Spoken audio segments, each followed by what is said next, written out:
Hello friend, જય શ્રી કૃષ્ણ। આજે બનાવીશું આપણે બટાકાની ભાજી, જે ઢોસામાં ખવાય છે તે બટાકાની ભાજી આપણે બનાવીશું। તેના માટે મેં લીધા છે અહીં આગળ 1 કિલો બટાકા છે। મેં આ બટાકા બાફી લીધા છે અને તેને છોલી લીધા છે। હવે આપણે બટાકાને પાઉંભાજીના મેશરથી આપણે આ રીતના મેશ કરી લઈએ। તમે આને બટાકાની જે આપણે ઢોસાની में આપણે ભાજી ખાઈએ છીએ તે બટાકાને આપણે એકદમ મેશ કરવા પડે છે, એટલે આપણે એને પાઉંભાજીના જે મેશર આવે છે એનાથી આપણે મેશ કરી લઈશું। એના વઘાર માટે મેં લીધા છે અહીં આગળ 3 મોટા નંગ ટામેટા છે અને લીધી છે અહીં આગળ મેં ડુંગળી અને લીધા છે અહીં આગળ આ લીલા મરચાં છે। મેં આ 2 નંગ લીલા મરચાં લીધા છે, તેને મેં આ રીતના કાપી લીધા છે અને ડુંગળી બી મેં આ રીતના લાંબી કાપી લીધી છે। હવે આપણે એને વઘારવાનું સ્ટાર્ટ કરીએ। બટાકાની ભાજી વઘારવા માટે મેં કઢાઈ મૂકી દીધી છે અને હવે આપણે ગેસ ચાલુ કરી દો। મેં ગેસને ફાસ્ટ જ રાખ્યો છે। હવે આપણે એમાં તેલ નાખીશું। મેં આમાં મોટી 4 ચમચી તેલ નાખીશ।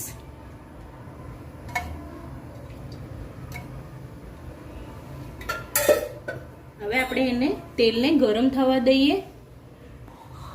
આપણું તેલ ગરમ થઈ ગયું છે। હવે આપણે એમાં નાખીશું 1 ચમચી રઈ છે, નાખીશું મેં અડદની દાળ લીધી છે 1 ચમચી, ચણા દાળ લીધી છે મેં અડધી ચમચી અને મીઠી લીમડીના પાન છે। હવે આપણી રઈને બરાબર આપણે તતડી લઈ એટલે આપણે નાખીશું અંદર લીલા મરચાં। આપણે જે ચણા દાળ ને અડદની દાળ નાખી છે તેને આપણે બહુ લાલ નથી કરવાની। જો બહુ લાલ થઈ જશે તો બળી જશે, તો કડવી લાગશે, એટલે આપણે એને બહુ લાલ નથી કરવાની। આ રીતના એકવાર તમે ઢોસાની ભાજી જરૂરથી બનાવજો, સ્વાદમાં બહુ જ સરસ લાગે છે આ ભાજી।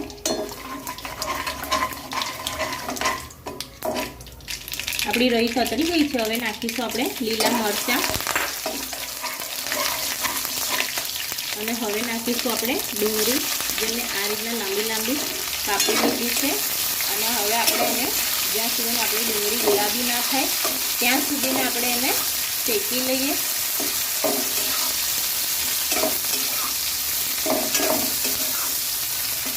આપણી ડુંગળી સરસ શેકાઈ ગઈ છે। હવે આપણે નાખી દઈશું આમાં ટામેટા। હવે આપણે ટામેટા નાખી દીધા છે। હવે આપણે નાખીશું એમાં મીઠું। આપણે સ્વાદ પ્રમાણે મીઠું નાખી દઈશું, જેથી આપણા ટામેટા તૈયારીમાં ઓગળી જાય। મીઠું નાખવાથી ટામેટા ઝડપથી ઓગળી જાય છે, એટલે આપણે મીઠું નાખી દીધું છે। હવે એને સારી રીતના શેકી લઈએ। આ રીતના મેં ગેસ ફાસ્ટ જ રાખ્યો છે, મેં ગેસ ધીમો નથી રાખ્યો।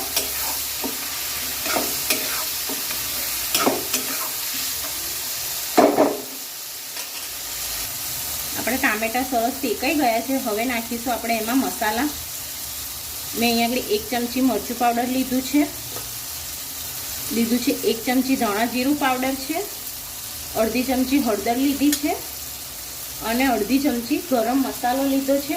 આપણે મીઠું પહેલાં નાખી દીધેલું। હવે આપણે આને સરસ સારી રીતના મિક્સ કરી લઈએ અને આપણે થોડું પાણી નાખી દઈએ, જેથી આપણા મસાલા સરસ શેકાઈ જાય અને આપણા મસાલા નીચે ચોંટે નહીં।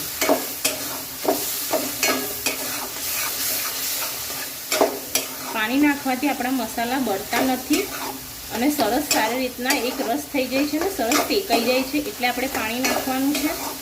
મેં વધારે પાણી નથી નાખ્યું, 2 ચમચી જેવું પાણી નાખ્યું છે। તમે જોઈ શકો છો આપણો મસાલો સરસ શેકાઈ ગયો છે। હવે આપણે બટાકા નાખી દઈશું। મેં બટાકાને આ રીતના ક્રશ કરી લીધા છે। હવે આપણે અંદર બટાકા નાખી દઈશું અને સારી રીતના મિક્સ કરી લઈએ। આપણે ગેસ ધીમો કરી દઈશું અને એને સારી રીતના મિક્સ કરી લઈએ। આ રીતના